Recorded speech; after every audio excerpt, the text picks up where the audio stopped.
Oh,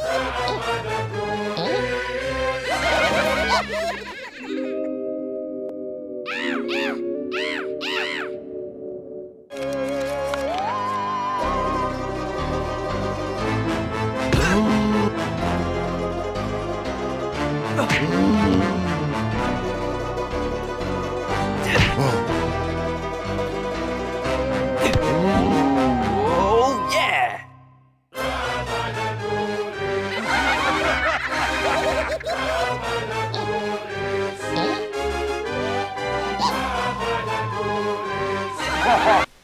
Hey there, everyone.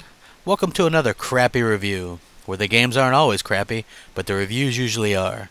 I'm the one and only Crap Gamer with you as always. And today, we're going to do a retro review.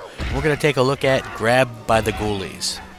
Now, this is a severely underrated game that came out for the original Xbox and was developed by Rare.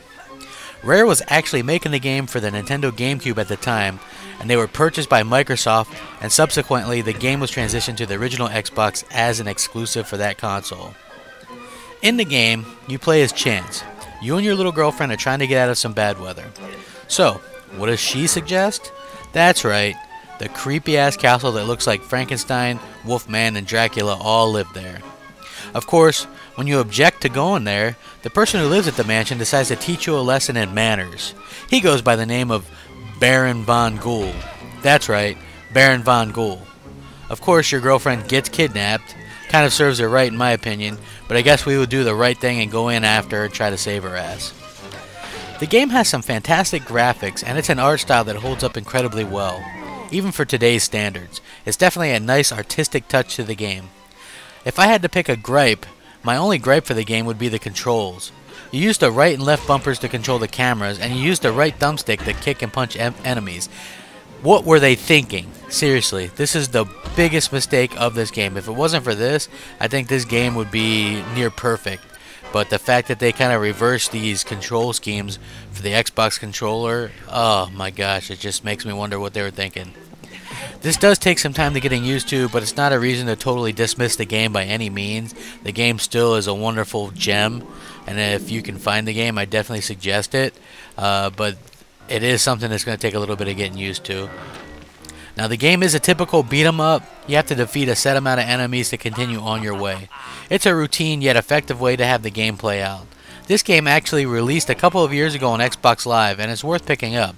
I bought the original Xbox version for under $10, and it is backwards compatible in the Xbox 360 if you were wondering.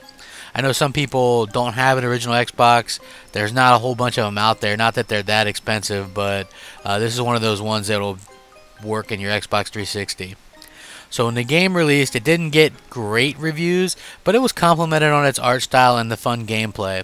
I think it's one of the more interesting and fun games of last generation. Sadly, we just haven't seen games like this for the current generation of consoles. The game can get addicting, and the music is pretty classic.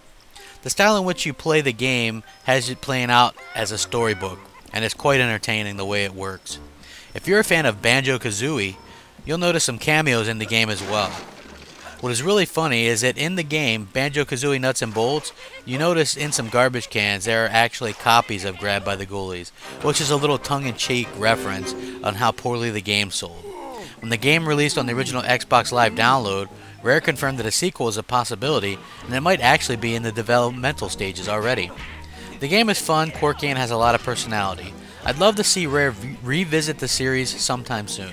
I definitely recommend the title to anyone that likes old school beat-em-ups. Grabbed by the Ghoulies gets a solid retro rating of 4 out of 5. Please remember to rate, comment, and subscribe.